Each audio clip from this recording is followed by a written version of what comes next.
Tak ada lagi salaman. Tak ada lagi senyuman. Semua harus di rumah. Semua harus berjauhan. Kami rindu sekolah. Kami rindu teman-teman. Ini bukan tentang aku. Ini bukan tentang engkau. Ini tentang kita. Iya, kita. Nusantara berduka Atas korban dan bencana. Tak bisakah kita hentikan perbedaan? Ibu Pertiwi bilang, ini saatnya bersatu. Ini masalah kemanusiaan. Dan lagi ya perbedaan. Mari bergandengan tangan. Bersatu kita teguh. Bercerai kita runtuh. Indonesia, kita bisa.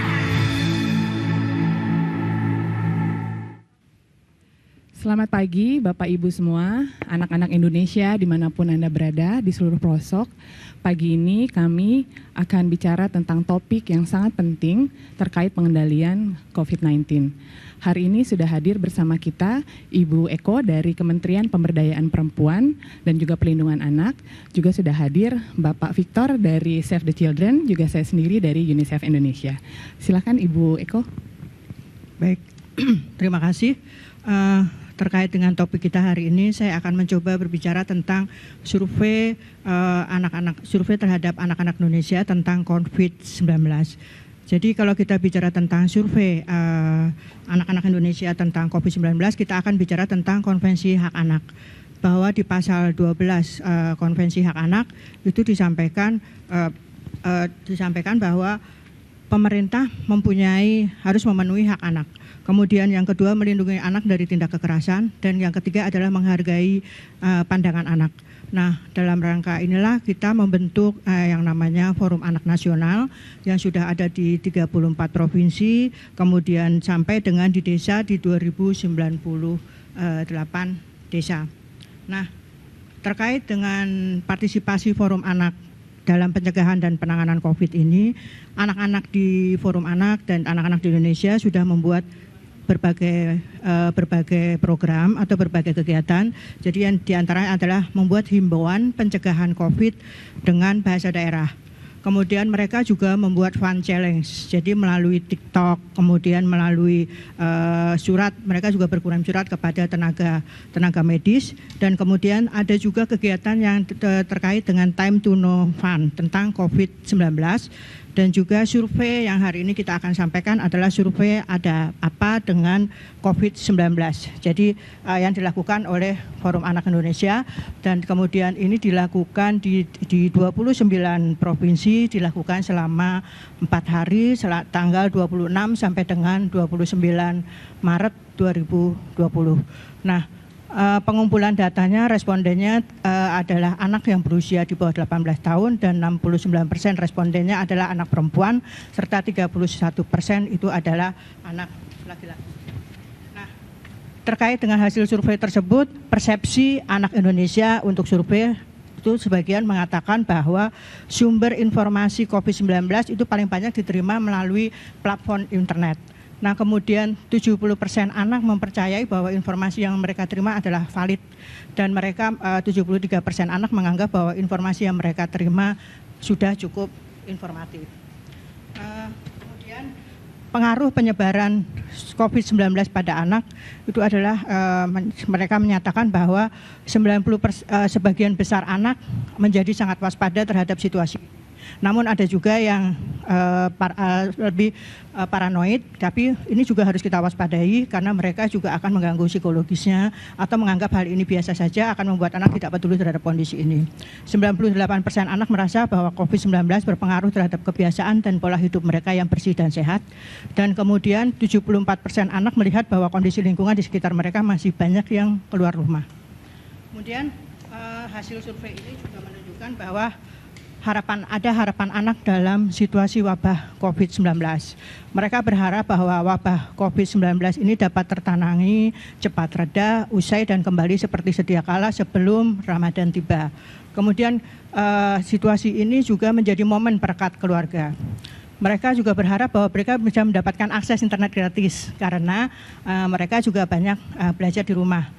Kemudian mereka berharap bahwa semua orang bisa menaati aturan di rumah saja.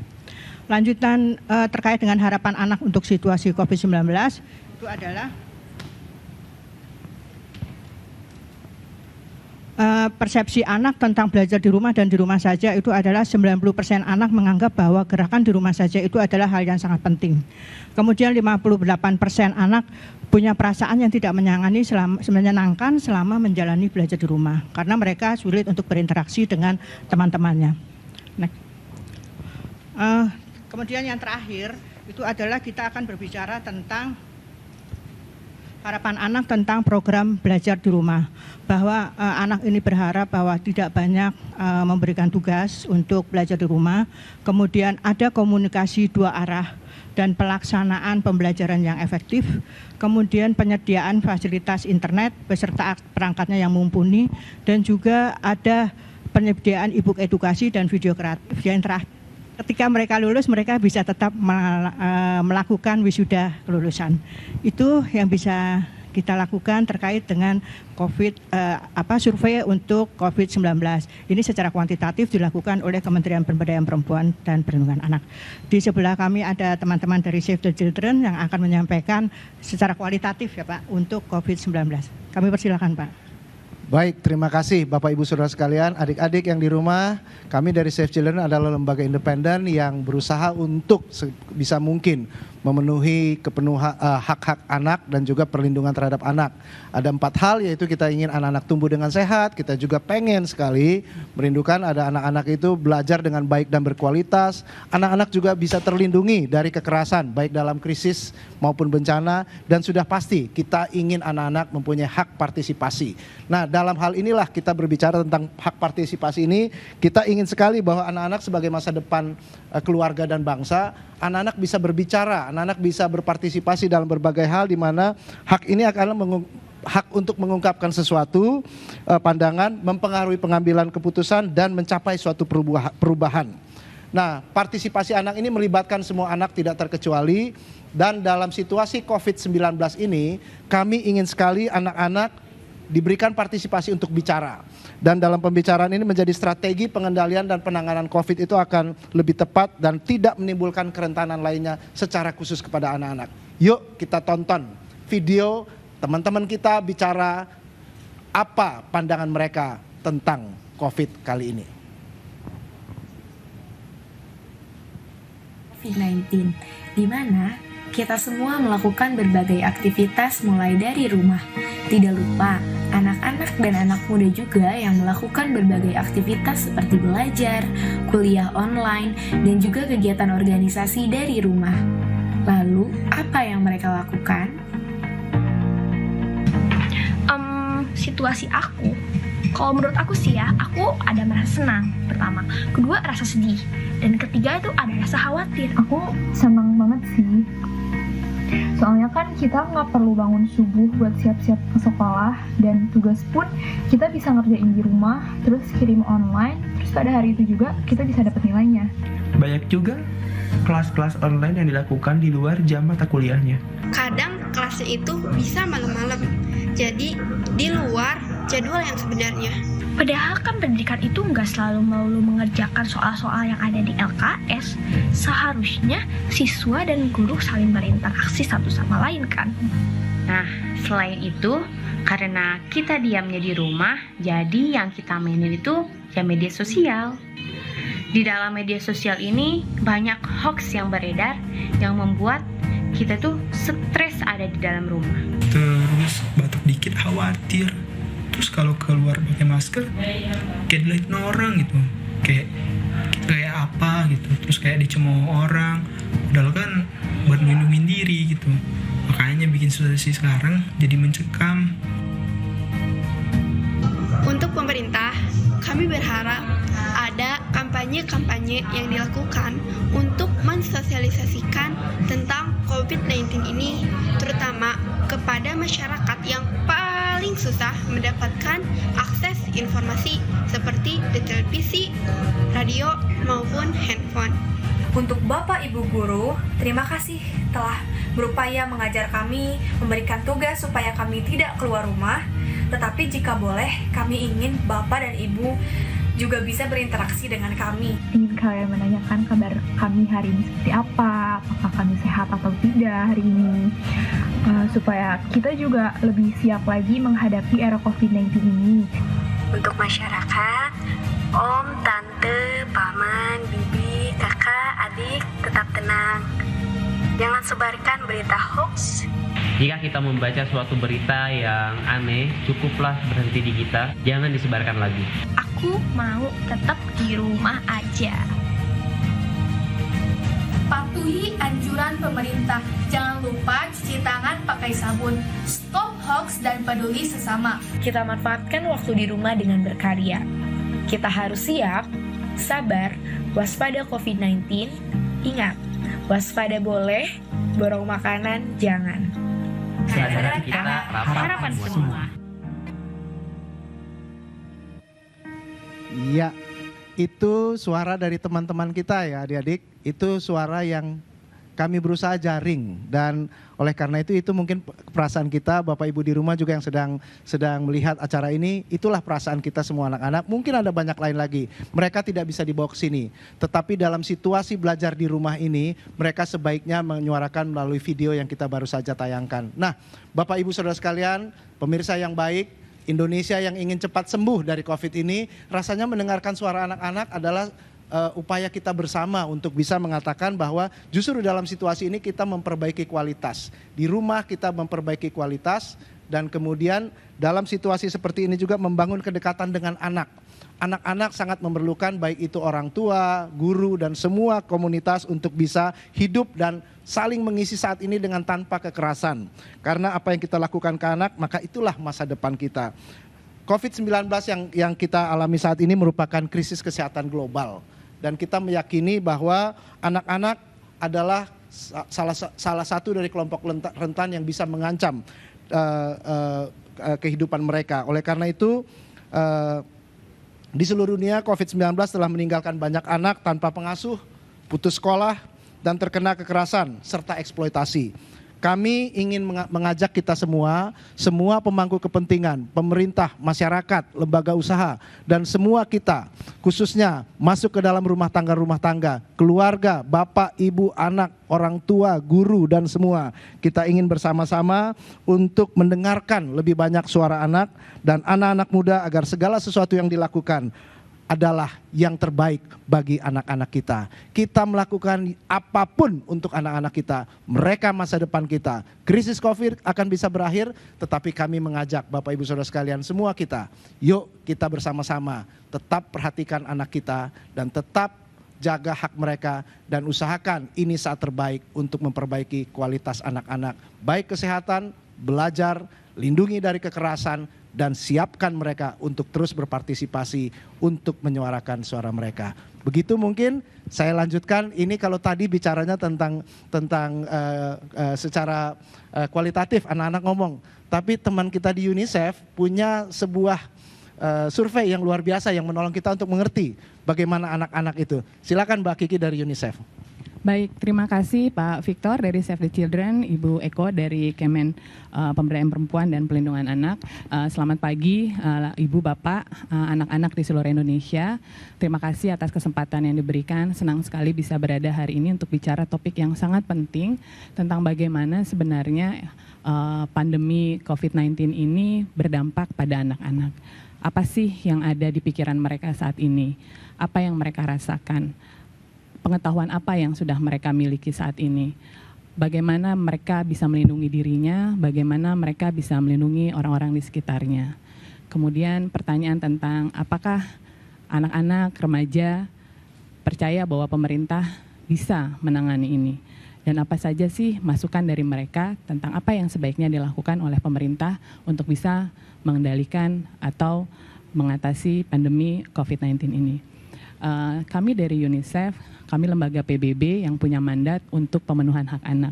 Tadi sudah disampaikan juga oleh Ibu Eko, oleh Pak Victor tentang pentingnya memastikan semua hak-hak anak tetap terpenuhi pada situasi seperti ini. Hak kesehatan, hak pendidikan, dan juga lain sebagainya.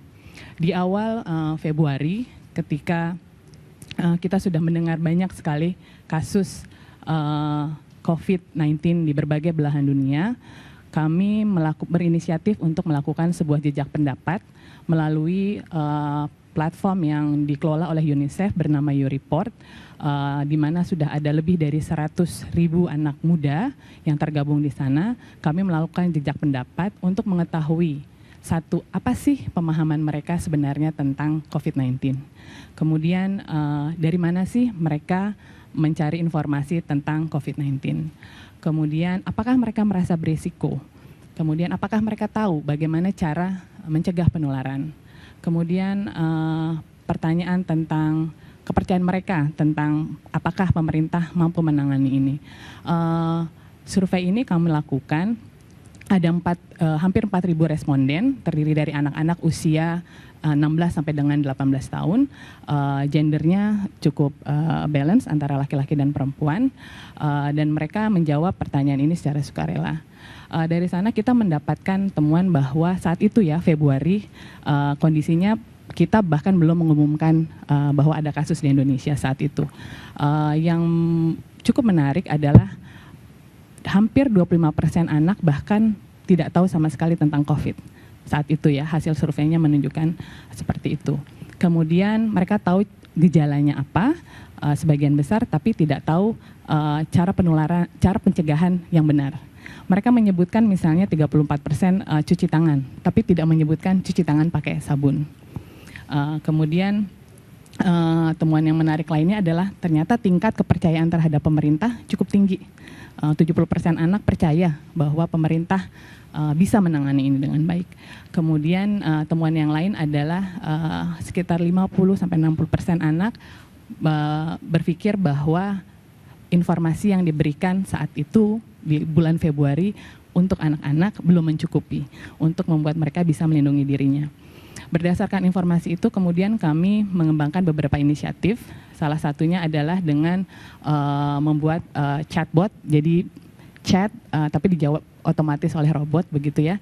Tentunya dengan gaya bahasa remaja, anak-anak, di mana mereka di sana bisa bertanya atau mendapatkan informasi tentang COVID-19. Semua gejalanya, cara pencegahannya, di mana rumah sakit rujukan dan lain sebagainya.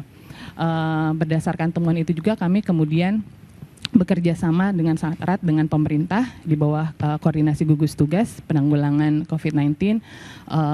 Ada kantor staf presiden di sana, ada Kominfo, ada dari rekan-rekan BNPB, dari organisasi masyarakat sipil. Kita bekerja untuk mengembangkan sebuah website covid19.go.id dengan harapan anak-anak, masyarakat semua bisa mendapatkan informasi yang benar. Tadi kalau kita lihat di video kan anak-anak merasa banyak sekali informasi hoax yang tidak benar yang mereka terima, dan itu cukup berpengaruh pada kondisi psikologis mereka. Jadi kita ingin pastikan anak-anak, remaja semua mendapatkan informasi yang benar, yang akurat, yang bisa dipakai buat mereka untuk melakukan aksi langsung melindungi diri mereka. Nah setelah itu di bulan Maret kami lakukan ulang surveinya. Jadi untuk melihat apakah yang kita lakukan selama ini punya dampak untuk anak-anak. Di sini bisa dilihat di layar ya hasilnya, banyak indikator itu meningkat. Misalnya dari segi pengetahuan tentang pencegahan, pengetahuan tentang gejala, pengetahuan tentang cuci tangan dan lain sebagainya. Di survei atau jejak pendapat kedua ini kami tambahkan beberapa komponen, termasuk pertanyaan tentang menurut pengamatan mereka apakah orang-orang di sekitar mereka sudah menjaga jarak 1 meter itu. Sayangnya menurut pengamatan mereka 60% menjawab bahwa belum. Sepertinya menjaga jarak itu pesannya harus lebih diperkuat. Kemudian kita juga bertanya apakah dalam 7 hari terakhir anak-anak ini keluar rumah untuk kepentingan selain membeli makanan atau berobat. dan 40% masih menjawab iya. Artinya larangan untuk berkumpul, larangan untuk tidak berpergian atau di rumah saja, pesan-pesan itu perlu diperkuat. Kita juga tanya perasaan mereka lewat emoji. Jadi bagaimana perasaan anak-anak saat ini? Mereka menjawab dengan emoji. Sekitar 30% merasa cukup baik, cukup senang feelingnya begitu. Tapi 28% juga merasa tidak cukup baik, sedih atau tidak senang begitu ya. Kemudian ditanya juga kalau perasaan mereka ketika mendengar COVID seperti apa. 34% merasa takut, tapi 19%, hampir 20% juga merasa penuh harapan. Saya pikir ini informasi yang luar biasa, informasi yang penting buat kita untuk dengar suara anak-anak, untuk bisa kemudian merespon concern mereka, memberikan intervensi yang baik, yang benar buat mereka semua. Sebagai penutup, saya ingatkan untuk orang tua di rumah untuk selalu menjadi role model buat anak. Karena anak-anak melakukan hal dengan mencontoh, meniru apa yang kita orang dewasa lakukan. Jadi cuci tangan pakai sabun sesering mungkin, anak akan melihat itu. Atau ketika berpergian pakai hand sanitizer, anak-anak akan melihat itu. Atau kalau terpaksa keluar rumah pakai masker, anak-anak akan mengikuti itu. Atau ketika batuk dan bersin, tutup dengan siku, anak-anak kemudian juga akan melihat dan mencontoh itu. Dan yang lain adalah be kind, tetap baik, jaga solidaritas. Ini situasi yang sulit buat kita semua, tapi bisa kita hadapi, bisa kita selesaikan kalau ini dilakukan sama-sama. Dan anak-anak sudah menjadi agen perubahan. Dari survei kemarin kita temukan anak-anak sudah 70% melakukan aksi. Aksinya antara lain adalah membagikan informasi penting tentang pencegahan COVID-19. Jadi be kind, tetap baik, solidaritas. Bantu tetangganya, bantu teman-temannya, jadilah role model, jadilah contoh untuk kita semua untuk bisa menghadapi wabah ini. Terima kasih. Indonesia tanah air beta, pusaka abadi nan jaya. Indonesia sejak dulu